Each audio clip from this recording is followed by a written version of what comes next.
주시는 하나님의 말씀은 누가복음 13장 1절부터 9절까지 말씀입니다. 신약성경 117면 누가복음 13장 1절부터 9절까지 말씀입니다. 이 계시의 말씀을 제가 받들어 읽어드릴 때 살아계신 주님의 음성을 들으실 수 있기를 바랍니다.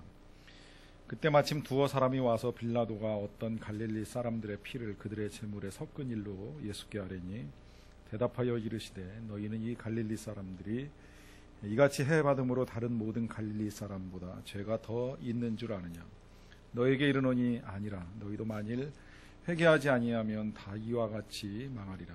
또 실로암에서 망대가 무너져 치여 죽은 18사람이 예루살렘에 거한 다른 모든 사람보다 죄가 더 있는 줄 아느냐? 너희에게 이르노니 아니라. 너희도 만일 회개하지 아니하면 다 이와 같이 망하리라. 이에 비유로 말씀하시되 한 사람이 포도원에 무화과나무를 심은 것이 있더니 와서 그 열매를 구하였으나 얻지 못한지라. 포도원지기에게 이르되 내가 3년을 와서 이 무화과나무에서 열매를 구하되 얻지 못하니 찍어버리라. 어찌 땅만 버리게 하겠느냐. 대답하여 이르되 주인이여 금년에도 그대로 두소서. 내가 두릅하고 거름을 줄이니 이후에 만일 열매가 열면 좋거니와 그렇지 않으면 찍어버리소서 하였다 하시니라. 2012년 마지막 주일입니다. 저만 그런 생각을 하리라고 생각지는 않습니다. 대부분 언제 시작했나 싶은데 벌써 또 한 해가 저물어간다 이렇게 생각하시리라고 여겨집니다.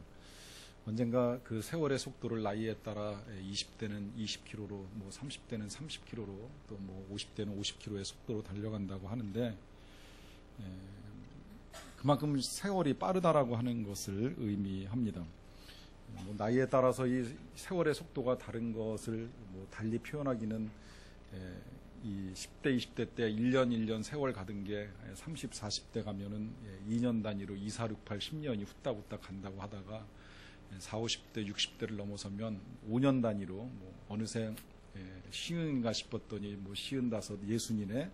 그 다음엔 또 10년 단위로 올라간다면서요. 70이 됐네, 80이 됐네 이러면서 세월의 속도가 그만큼 빨리 가고 있다고 하는 것을 느끼게 합니다. 이맘때 되면 지난 한 해 뭐 했나 싶은데 누군가 그 카톡에 있는 개인 프로필에다가 이런 글을 올려놓은 것을 봤습니다. 시간이 너무 빨리 지나가네. 난 뭐 하고 있지. 올려놓으신 분은 20대인데도 굉장히 시간의 속도가 빠르다는 느낌을 적어놨습니다. 그런데다가 제가 아는 그분은 금년 한 해 정말 바쁘게 살았던 사람입니다. 교회에서 사역도 하고 또 개인적으로 야간에 공부도 하고 낮 시간에는 아르바이트도 하면서 아주 바쁘고 분주하게 살았던 분인데 그럼에도 불구하고 지난 빠른 시간에 대한 탄식을 하고 있는 것을 보게 됩니다. 그만큼 시간은 빨리 지나가고 눈에 보이는 성과들은 마음에 들 만큼 많지 않다는 것을 의미합니다. 여러분들은 어떻습니까? 여러분들 지난 한 해 시작 때의 계획대로 열매가 풍성한 많은 것을 얻고 누린 그런 한 해이셨습니까? 우리가 지난 4주간 동안 말씀을 통해서 주님 오실 것을 소망하고 또 남기고 칭찬받을 일을 준비하자고 하는 것을 나누었습니다. 그 말씀대로 정말 지난 한 해가 많은 것을 남기고 칭찬을 받을 만한 해였는가 하는 질문 다시 해보게 됩니다. 만약에 지금 당장 주님이 우리를 만나셔서 이제 그동안의 일들을 결산하자 하시면 자신 있게 주님 보시옵소서 남겼나이다라고 말할 수 있는가 하는 점입니다. 만약에 아니라고 하면 그 이유가 과연 무엇일까요? 오늘 저와 여러분들이 함께 읽은 본문 속에는 비유 하나가 마지막 부분에 삽입이 되어 있습니다. 예수님의 비유인데 비유의 내용은 이렇습니다. 한 사람이 포도원에 무화과나무를 심어 놓은 것이 있었습니다. 열매를 가지러 왔어요. 열매가 없습니다. 3년째 왔는데 계속 이 무화과나무가 열매를 맺지 못했습니다. 그러니까 그 포도원의 주인이 지기를 불러다가 명령을 내립니다. 내가 3년 동안 왔는데 열매를 구하지 못했다. 그러니 찍어버리라. 어찌 땅만 버리겠느냐라고 하면서 명령합니다. 그때 이 포도원 지기가 대답을 해요. 주인이여 금년에도 그대로 두소서. 한 해만 더 달라고 하는 요청이죠. 내가 두릅하고 거름을 줄이니 이후에 만일 열매가 열면 좋거니와 그렇지 않으면 찍어버리소서. 이렇게 대답을 합니다. 이 비유의 의미가 무엇일까요? 이제 만약에 이 가정, 제가 지금 하는 가정은 옳은 가정은 아닙니다만 만약에 이 포도원의 지기가 우리들이라면 포도원의 주인은 이제 주님이 되실 터인데 그 주님이 오셔서 우리에게 열매를 보자고 하실 때 우리에게 열매가 없으면 주인이 나무를 찍어버리시겠다라고 하시는 의미입니다. 그런 상황에서 우리는 과연 어떤 대답을 할 수 있을까 하는 것입니다. 만약에 우리도 정말 이 포도원의 무화과 나무처럼 열매가 없다라고 한다면 아마 우리도 대부분 다 그렇게 말할 것입니다. 죄송합니다, 주님. 하지만 찍어버리지 마시고 한 해만 더 주시면, 그대로 더 두시면 다시 거름을 잘 주고 할 테니 그 후에 열매가 없으면 그때 결정을 하시지요. 이런 말씀 드릴 수 있습니다. 요새 특히 이런 이야기를 하고 싶은 친구들이 바로 수험생들입니다. 3년 동안 공부를 했고 시험을 봤습니다. 결과가 나왔고 이제 원서를 쓰기도 하고 합격 여부가 발표가 되고 있습니다. 그런 마음들이 많은 친구들이 있습니다. 한 해만 더 할 걸, 한 해만 더 있다면, 이제 그러면서 재수를 선택하기도 하고요. 또 때로는 재수하고 나서도 원하는 만큼 성적이 나오지 아니하면 한 해를 더 할 수는 있지 않을까라고 하는 기대를 가져보기도 합니다.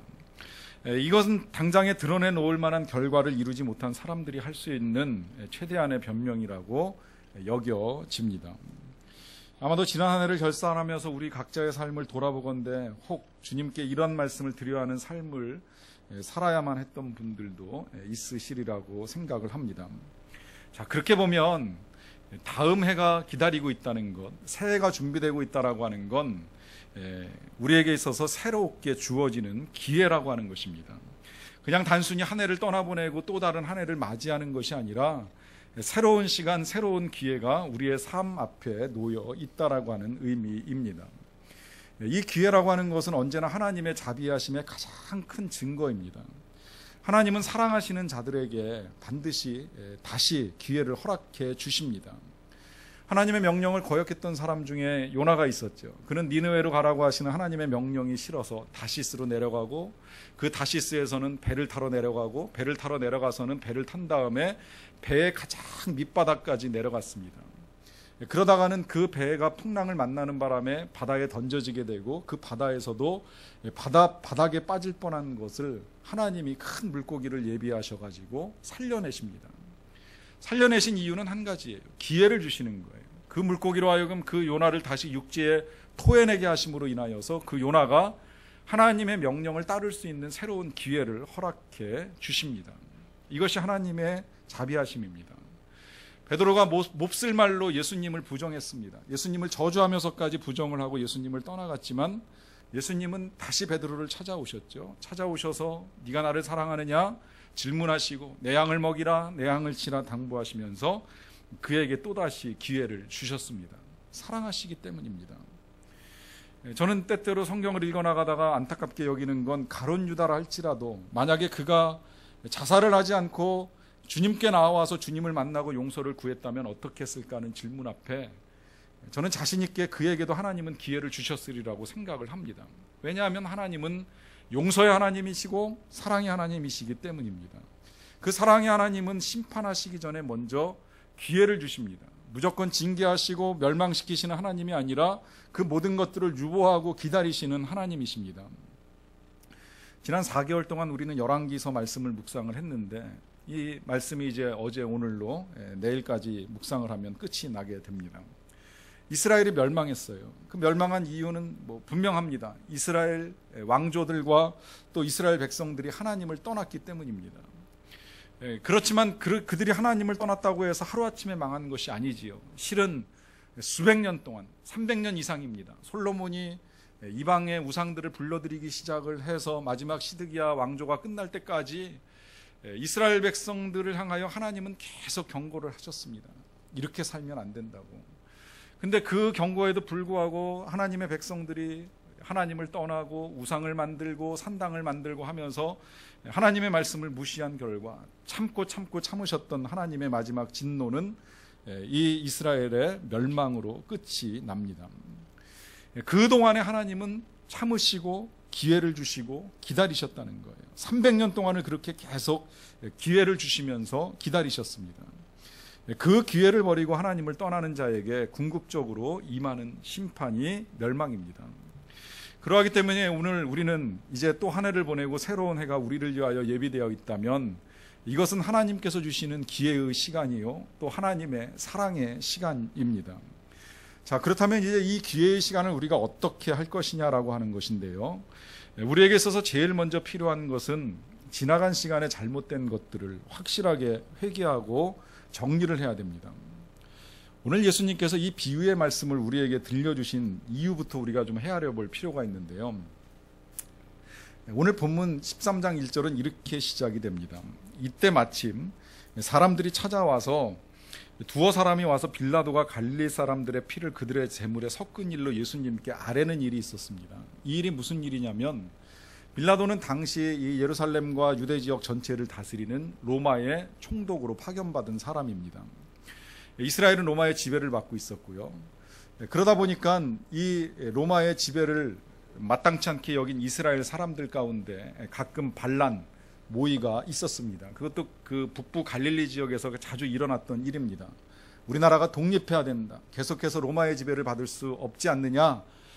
예를 들어서 뭐 우리나라도 일제시대에 그 3.1 운동을 통하여서 일제의 통치를 거부하는 일들을 했었던 것처럼 북부 갈릴리 지역 사람들이 계속해서 로마와 이 빌라도의 통치를 거부하는 일들을 몇 차례 행하게 되었습니다. 근데 그 사람들이 예루살렘으로 제사를 드리기 위하여 올라오는 일이 있었어요. 이 소식을 빌라도가 들은 겁니다. 빌라도 입장에서는 이 사람들이 정말 제사를 드리러 왔는지 아니면 또 반란을 일으키기 위하여 예루살렘을 찾았는지 모르니까 로마 군사들을 성전 안으로 보내가지고 성전 안에서 제사를 드리고 있던 이 갈릴리 사람들의 목을 쳐가지고 피를 흘리면서 원래 어린 양의 피만 가지고 제사를 드려야 되는 제단에다가 사람들의 피를 섞어버리는 일이 함께 일어난 겁니다. 이제 이 사건이 소문이 퍼져나가면서 이스라엘 사람들한테 의문이 생긴 거예요. 빌라도가 어떻게 그런 일을 할 수 있느냐, 어떻게 이방 사람들이 하나님의 성전에 들어갈 수 있느냐, 또 하나님의 성전에 들어가서 그 거룩한 성전에서 사람을 죽일 수 있느냐, 또 사람을 죽인 그 피를 가져다가 어떻게 제사를 드리는 제물의 피하고 섞을 수 있느냐, 혹 그렇다면 갈릴리 사람들이 정말 죄가 많아서 다 그렇게 죽게 된 것이냐, 이런저런 질문들이 끊임없이 그들 속에서 생겨나고 있었습니다. 그때 예수님이 하시는 대답이 이런 대답이죠. 너희들은 이 갈릴리 사람들이 이렇게 된 것이 다른 사람들보다 죄가 많아서 그렇게 되었다고 생각하느냐? 아니다. 회개하지 아니하면 너희도 다 이같이 망할 수 있다. 또 실로암에서 망대가 무너진 일도 있었는데 그때 18명이 죽었다. 그 사람들이 예루살렘의 다른 사람들보다도 죄가 많아서 그렇게 된 줄로 아느냐? 우리나라 사람들은 이런 생각은 많이 하지는 않는 것 같아요. 예를 들어 뭐 9.11 테러 때 무역센터 빌딩이 무너져서 수천 명이 세상을 떠나는 일, 또 일본이 지진을 겪어가지고서 수만 명의 희생자가 생겨나는 일들이나, 혹은 뭐 여러 나라의 여러 가지 재해들을 볼 때 그들이 죄를 지어서 그런다라고 하는 생각하는 것이 사실은 쉬운 일은 아닌데, 당시 이스라엘 사람들은 조금 이제 다른 관점을 가지고 있었습니다. 늘 들어오기를 하나님의 말씀 가운데 범죄하면 벌을 받고, 또 하나님의 말씀을 잘 지키면 복을 받으리라고 하는 율법 말씀을 들으며 살다 보니까 사람들이 고통을 겪으면 죄를 지은 것이고, 사람들이 좀 편안하면 뭐 의롭게 살았다라고 하는 이제 오해를 많이 하고 살았어요. 그러니까 잘못된 질문을 합니다. 예를 들면 예수님이 그 날 때부터 소경된 사람과 이제 마주쳤을 때에 주변에 있던 사람들이 질문하는 거예요. 이 사람 소경된 것이 그 부모의 죄입니까? 혹은 본인의 죄입니까? 사실 이 질문이 어떤 답을 얻든지 간에 그 지금 둘 중에 하나에서 답이 나온다고 한들 소경한테 유익할 건 하나도 없잖아요. 부모님의 죄라고 하면 마음이 편안하겠습니까? 본인의 죄라고 하면 마음이 편안하겠습니까? 아무 의미 없는 호기심을 가지고 질문을 던지는 거예요. 우리가 알 권리에 대해서 가끔 주장을 합니다만은 이 알 권리하고 불필요한 호기심하고는 다소 구분을 할 필요가 있습니다. 성경은 우리가 알지 말아야 될 것까지 불필요하게 호기심을 가지고 접근하는 것을 엄중하게 경고를 할 때가 있습니다. 예를 들면 성막이 세워졌을 때에 호기심을 가지고 성막을 들여다보는 자를 하나님께서는 엄하게 다스릴 것을 명령하신 적이 있습니다. 때로는 신성한 것을 신성하게 내버려 두고 건드리는 일을 삼가야 될 것에 대한 요청인데, 지금 이 사람들 누구의 죄 때문입니까? 라고 하는 이 질문이 불필요한 호기심에 의한 질문이라는 거예요. 그러니까 예수님 대답하시기를 다 아니다. 답이 틀렸다. 그 객관식엔 답이 있는 것이 아니라 그가 소경이 된 것은 하나님께서 하시는 일을 나타내기 위함이라고 대답을 해주십니다. 마찬가지로 지금 오늘 본문의 이 대화 속에서 질문하는 자들의 질문 내용은 이것이지요. 빌라도의 죄는 어떻게 됩니까? 또 갈릴리 사람들이 죄가 많아서 죽은 것입니까? 혹은 망대가 무너져서 그 망대 위에 올라있던 18명이 죽은 건 또 왜 그들이 그렇게 많은 죄를 지었길래 죽은 것입니까? 주님 대답하시지요. 다 아니다. 다 아니다. 우리가 이런 현상들 볼 때 먼저 주의하셔야 될 건 죄가 있다고 해서 다 일찍 세상을 떠나는 것도 아니고요. 오래 산다고 해서 다 의로운 것도 아닙니다. 때로는 의로운 사람이 먼저 세상을 떠나는 일도 있을 수 있고요. 또 장수하면서 의외로 산전수전 다 겪는 고통을 겪는 사람도 있을 수 있다는 것입니다. 때로는 하나님께서 세상 고생을 멈추게 하시고 일찍 천국으로 불러가는 영혼도 있고요. 때로는 그냥 내버려 두심 그 자체만으로도 고통당하게 하시는 일이 있을 수도 있다는 거예요. 가장 중요한 건 그런 일을 볼 때마다 남의 죄를 생각하는 것이 아닙니다. 예수님 말씀대로 남의 눈에 있는 티끌 빼려고 애쓸 일이 아니라고 하는 것입니다.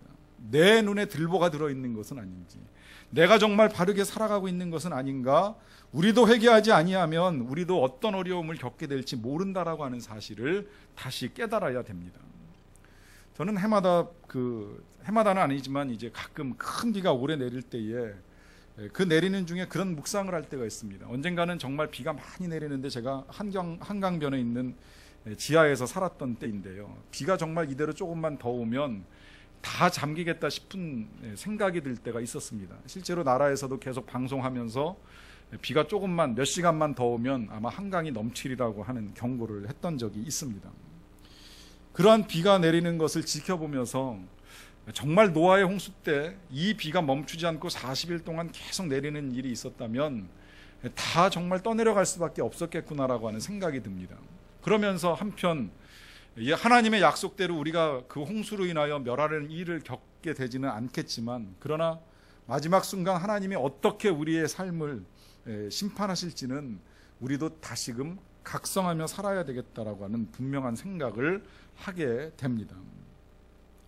그러하기 때문에 주님이 이렇게 말씀하시는 겁니다. 너희에게 이르노니 너희도 만일 회개하지 아니하면 이와 같이 망하리라. 회개하지 아니하면 이와 같이 망하리라.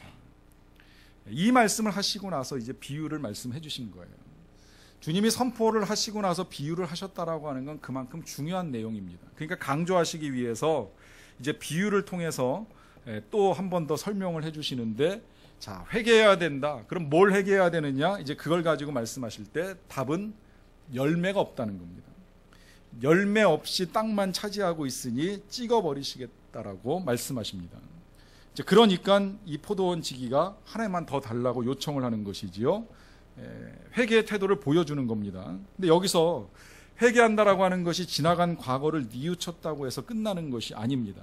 그 다음 해야 될 일이 있는데 그것은 앞으로의 계획을 말씀드리는 거예요. 이 포도원 지기가 계획을 이야기하죠. 뭐라 그래요?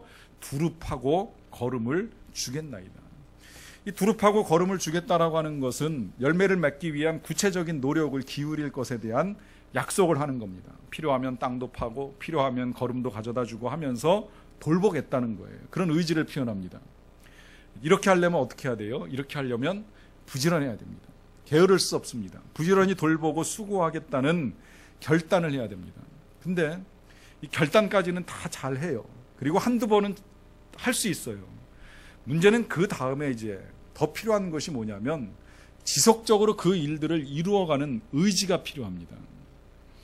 우리가 일시간 하는 것이 그렇게 어렵지 않을 수 있습니다. 한 번 봉사하는 건 누구나 할 수 있는 일이죠. 그러나 그 일을 지속적으로 한 해 두 해 이어나가는 건 생각처럼 그렇게 쉬운 일은 아닙니다. 개인적으로 저도 화초를 키우는 일이 되게 못하는 일 중에 하나인데요. 가지고 왔을 때 예를 들어 이렇게 꽃이 있을 때는 뭐 일주일에 중간에 한두 번 물 주는 것까지는 어쩌다가 하기는 하겠어요. 그런데 교회 화분을 가져다 놓고 그 화분을 계속 돌보라고 하면 정말 못합니다. 어쩌다 물을 한번 주긴 하지만 어느 순간 놓쳐버리면 뭐 한 달도 가고 두 달도 가고 잊어버리고 있다가는 화초가 마르는 일들이 종종 일어납니다. 지속성이 떨어지기 때문에 나타나는 현상이에요. 근데 문제는 목회를 하다 보면요, 이제 이런 분들을 가끔 뵐 때가 있어요. 처음에 열정은 아주 대단한데 시간이 갈수록 흐지부지해지는 사람입니다. 처음에는 시키는 일뿐만 아니라 시키지 않는 일까지도 자원해서 하고 또 충성합니다. 그러다가 시간이 지나면 시들해버리고 그 일을 내려놓는 경우들을 종종 보게 되는 일입니다. 저는 사역을 하면서 이제 보람을 느낄 때가 있었는데요. 제가 고등학교를 졸업하는 첫 해에 초등학교 6학년 이제 교회학교 교사가 되었습니다.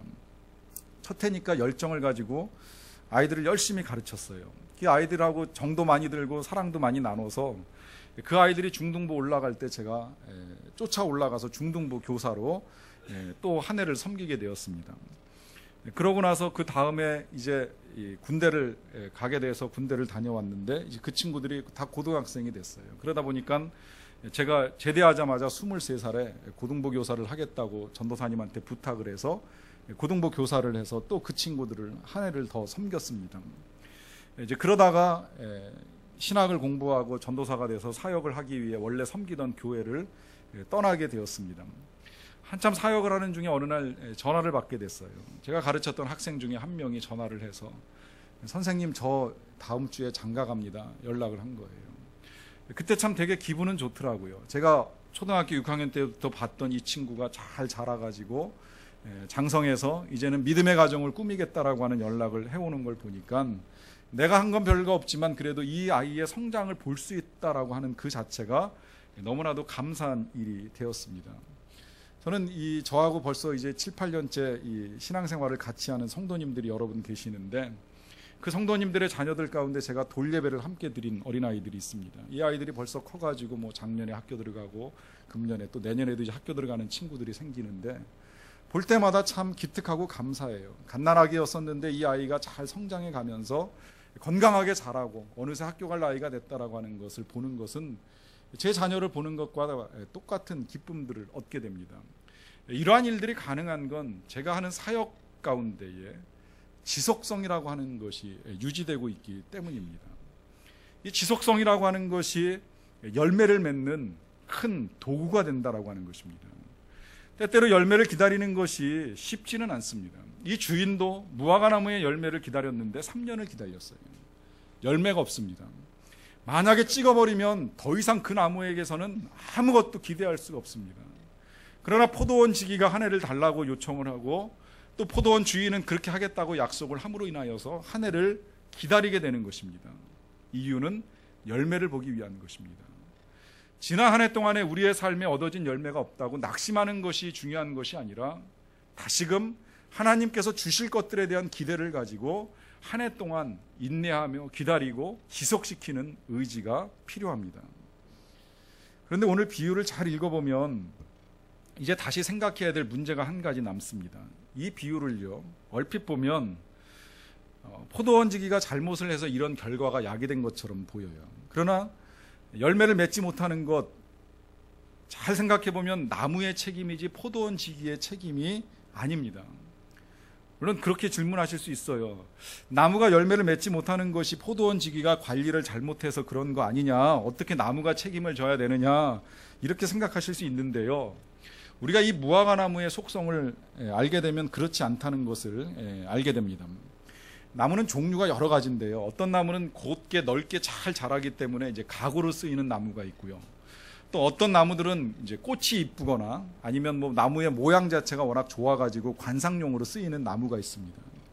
근데 그런저런 거에 비하면 이 무화과 나무는요, 진짜 열매밖에는 쓸모가 없는 나무예요. 자라는 모양은 지멋대로 자라서 도저히 잘라서 뭐 가구를 만드는 것 같은 거는 아예 생각을 할 수 없습니다. 그리고 뭐 꽃이 이쁘냐 하면 꽃 자체가 워낙 안 보이는 나무이기 때문에 말 그대로 무화과예요. 꽃이 없이 과실만 있다고 해서 무화과라고 이름 붙여진 나무입니다. 오직 열매를 따먹기 위해서 기르는 나무예요. 그리고 이 열매도 다른 나무하고 좀 달라서 대개 다른 나무는 우리가 1년에 한 번 나무 열매를 따기 때문에 제철 과일 이런 표현을 사용하는데 무화과는 봄부터 열매가 맺히기 시작을 하면 가을까지, 적어도 봄, 가을에 2번은 기본이고 날씨만 좋으면 봄부터 가을까지 계속 열매가 열리는 나무입니다. 그런데다가 다른 나무들처럼 열매가 맺혔을 때 그 첫 열매가 맺히자마자 따먹어도 절대 시거나 쓰거나 떨지 않은 맛을 가지고 있어서 이스라엘 사람들은 그냥 땅만 있으면 이 무화과 나무를 심어요. 더군다나 이 무화과 나무는 꼭 토양이 좋지 아니하여도 이 이스라엘 땅이 다 토양이 좋은 곳이 아닌데 아무 데다가나 심어놓기만 하면 잘 자라는 나무입니다. 그러다 보니까 그냥 길거리 아무 데나 편안하게 심어놓고 지나다니면서 열매를 따서 먹는 일들을 하는 거예요. 그러니까 왜 예수님이 한번 시장하신 상태에서 예루살렘 성 앞에 있는 나무를 보시고 열매를 얻으려고 하다가 열매 없는 것을 보시고 그 나무를 저주하시는 일이 있었잖아요. 쉽게 열매를 얻을 수 있는 나무가 열매를 맺지 못하니까 이제 예수님이 상징적으로 보여주시긴 하셨지만 그만큼 무화과 나무는 열매를 잘 맺는 나무라고 하는 것입니다. 그런데 여러분, 그 나무가 지금 어디에 심겨져 있어요? 포도원에 심겨져 있습니다. 포도원에 심겨져 있다는 건 포도들이 심겨져 있는 그 틈에 무화과 나무가 함께 섞여 있다는 거예요. 근데 이 포도나무는 또 무화과 나무하고는 좀 다릅니다. 물론 포도도 뭐 그다지 꽃은 이쁜 것도 아니고 가지가 또 곧게 자라는 건 아니지만 포도와 무화과가 다른 거는 포도는 똑같이 열매를 필요로 하고 기르는 나무일지라도 토양이 좋아야 돼요. 적정량의 물이 있어야만 됩니다. 그러니까 무화과 나무를 포도원에 심었다는 것은 이 무화과 나무를 특별하게 대접했다는 거예요. 무화과를 특별히 귀하게 여겨서 밖에서도 잘 자랄 수 있는 것을 포도원으로 옮겨 심어놓는 일을 하였다라고 하는 것입니다. 그렇게 잘 해줬음에도 불구하고 열매를 맺지 못하니까 주인이 화가 난 거예요. 화가 나가지고 하시는 이 말씀, 어찌 땅만 버리느냐. 귀한 포도원 땅을 차지하고 앉아서 열매를 맺지 못하는 나무를 책망하시면서 찍어버리겠다고 말씀하시는 겁니다. 왜 그럴까요? 왜 예수님이 이 비유를 지금 사용하시는 걸까요? 이 말씀은 지금 이스라엘 백성들을 향해 하시는 말씀이에요. 이스라엘 백성들이 마치 거리에서 잘 자라는 무화과 나무 같은 인생들이었다는 거예요. 그 백성들을 하나님은 특별하게 생각하셔서 그들을 애굽의 노예 생활에서 끌어다가 이 가나안이라고 하는 포도원에 갖다 심으셨어요. 그리고 잘 자랄 수 있도록 하나님께서 말씀을 주시고 선지자를 주시고 때로는 만나를 주시고 양식을 주시고 필요한 것들을 주시면서 열매를 맺기를 기대하셨어요. 근데 이 백성들에게 열매가 없는 겁니다. 지난 수백 년 수천 년 동안 제대로 된 열매를 맺지 못하고 살아온 거예요. 그러니까 하나님께서 찍어버리시겠다라고 말씀하시는 것입니다. 자신들의 죄는 돌아보지 않고 남의 죄만 가지고 따지는 이스라엘 백성들을 말씀하시는 거예요. 실은 포도원에 있으나 포도원 밖에 있으나 다 똑같은 무화과잖아요. 근데 포도원으로 구별해놨다는 건 하나님께서 특별하게 귀하게 여기시고 사랑을 베푸셨는데 오히려 그 은혜는 잊어버리고 다른 사람들의 죄나 탓하고 다른 사람들의 허물이나 들추어내고 있는 악한 일들을 하고 있으니 하나님께서 예수님을 통해 이렇게 말씀하십니다. 너희도 회개하지 아니하면 이와 같이 망하리라. 여러분, 그럼 우리는 어떨까요? 우리가 하나님의 백성으로 살아가는 것 역시 이것 또한 우리가 하나님의 특별 대접 받고 있는 거 아닙니까? 세계 수많은 사람들 가운데 또 우리나라에도 아직도 예수 믿지 않고 살아가는 사람들 많은데 그 중에서도 우리를 택하셔서 하나님의 백성이 되게 하시고 또 교회라고 하는 곳에서 우리가 영적으로 자라게 하신 것은 하나님의 절대적인 은혜요 또 특별하신 사랑입니다. 그럼에도 불구하고 우리가 열매를 맺지 못한다면 주님도 우리에게 그렇게 말씀하실 수 있습니다. 내가 열매를 구하되 얻지 못하니 찍어버리라. 그런데 그 옆에 있는 포도원 지기는 이 모든 것들이 마치 지금 자신의 책임인 양 주인한테 말씀을 드리고 있습니다. 주인이여 금년에도 그대로 두소서. 내가 두릅하고 거름을 줄이니 이후에 열매가 열면 좋거니와 그렇지 않으면 찍어버리소서. 무화과 나무에 열매가 없는 건 무화과 나무의 책임이라고 말씀을 드렸죠. 그럼에도 불구하고 이 포도원 지기는 마치 자기의 책임인 양 주인을 설득하는 일을 합니다. 왜 그럴까요? 지금 이 포도원 지기는 우리들이 아니라 바로 예수님이시기 때문입니다. 예수님께서는 포도원 지기의 입장에서 포도원 주인이신 하나님께 열매 없는 나무인 이스라엘 백성 그리고 우리들을 대신해서 간구합니다. 하나님 시간을 좀 주세요. 하나님 다시 기회를 주세요. 하나님 그리고 제가 이 사람들을 잘 돌보고 가꾸는 일을 좀 더 할 테니 하나님께서 시간을 주시고 기다려 주시기를 부탁합니다. 무화과 나무 같은 우리들을 대신해서 열매 없는 무화과 나무 같은 우리들을 위하여서 하나님께 그렇게 부탁을 드립니다. 이유는 이 포도원 지기가 나무를 사랑하기 때문입니다. 우리 예수님께서 우리를 사랑하시기 때문입니다. 우리를 사랑하시기 때문에 우리를 대신해서 용서를 구하고 우리를 위하여 시간과 기회를 허락해 주실 것을 당부합니다. 그리고 시간과 기회만 허락해 달라고 당부하는 것이 아니라 예수님이 직접 땅을 파고 거름 주는 일, 그러니까 돌보고 도와주는 일을 직접 하시겠다라고, 도와주시겠다고 약속을 하십니다. 여러분, 이 말씀 속에 우리가 새해를 맞이하는 소망이 있습니다. 지난 열매, 신앙에서, 삶에서, 이 산업의 현장에서나 혹은 가정에서나 우리가 거둔 열매가 많지 않을 수도 있습니다. 드러내놓을 만한 열매가 부족할 수도 있습니다. 그렇지만 우리에게 새해가 허락됐다는 건 새로운 기회이고요. 또 이 기회의 시간을 맞이하는 건 우리들 자신만이 아니라고 하는 것입니다. 주님이 분명히 말씀하십니다. 땅을 파고 거름주는 일, 그 더럽고 힘든 일까지라도 함께 하시면서 도와주고 돌봐주시겠다라고 약속하십니다. 우리는 그 약속을 믿고 한 해를 또 맞이하게 되는 것입니다. 주님과 함께 나아가는 것입니다. 그 주님이 우리를 도와주심으로 인하여서 새해에는 보다 더 많은 열매, 좋은 열매, 풍성하게 맺을 것을 기대하며 맞이하시기를 간절히 축원합니다. 기도하시겠습니다. 하나님, 은혜 가운데 2012년이 저물어 갑니다. 하나님께서 이미 우리에게 허락하신 한 해였습니다. 이 한 해 돌아보아 우리에게 어떤 열매가 있었는지, 하나님 기뻐하실 만한 어떤 것들을 남겼는지, 우리의 죄악과 잘못을 고백하옵나니 용서하여 주시옵소서. 그리고 이제 새해를 맞이합니다. 한 해를 더 우리에게 허락하시옵나니 우리가 이 좋은 기회들을 정말 잘 선용하는 자들이 되게 하여 주시옵소서. 우리를 도와주실 예수님, 우리를 돌보시는 예수님과 함께 새해에는 더 풍성한 열매로 하나님께 영광을 올려드리는 자들이 되게 하여 주시옵소서. 그 일이 이루어질 수 있도록 우리가 인내하게 하시고 지속시켜야 될 일들을 잘 지속시킴으로 아름답고 풍성한 열매로 하나님께 기쁨된 삶을 살아갈 수 있는 자들이 되게 하여 주시옵소서. 예수님의 이름으로 기도하옵나이다.